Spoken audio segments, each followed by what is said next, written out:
bestiality, incest, and between necrophilia. consent and underage, and necrophilia are the... Well, I think, you know, at the bottom of it, you know, Faye's, Alora's Cave, Samhain, probably Logical Lust to a certain extent. Yeah, Logical Lust too.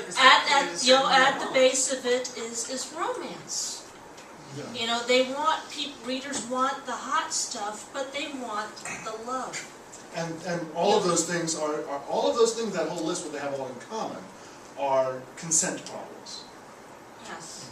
Whether or not it's a gray one or a black one, it's a Well, consent the problem. basic drop dead points come down to consent problems, and then you get the particular quirks of individual lines. Like you guys won't take anything with priests.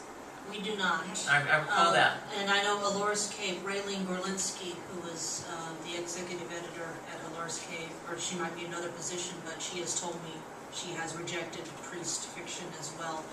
Some houses, some smaller houses might accept it. I have seen some smaller houses, probably ones you know of as well, who will consider it. Mm-hmm. They will consider, you know, incestuous works. Well, minors. the one that surprised me the other day was a fairly new one. Republica Press is publishing a tentacle sex anthology from Remittance Grove.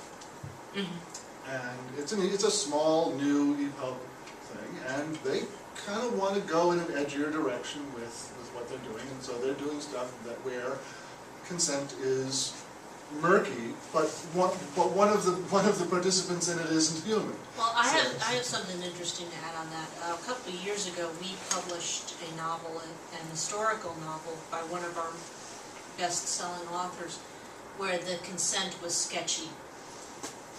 And I had about 2 or 3 readers who had read the book, and they had written to me complaining that this book was rape after rape after rape, and it really, they were probably exaggerating, but what interested me the most is that was our biggest seller in 2008 was the Dubious Consent. I don't know if that is a fetish among readers or not. I'm almost afraid to ask. Yes, huge. We've had this debate on ERWA. I don't know how many times. Right, and we've also had it here on the podcast. Yes, and when they start talking about rape fantasies, etc., and so forth. Yeah, I don't. Well, I guess maybe in some ways I consider myself a feminist to a point.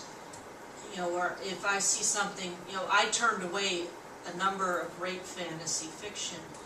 This one in particular, it was historical. I thought that the Dubious Consent was, you know, veiled enough to a point where, you know, readers might not mind. You know, a few did complain. I didn't get a lot of complaints, but, you know, she sold in the thousands of a Dubious Consent book. We haven't done many. I don't think we've done many since.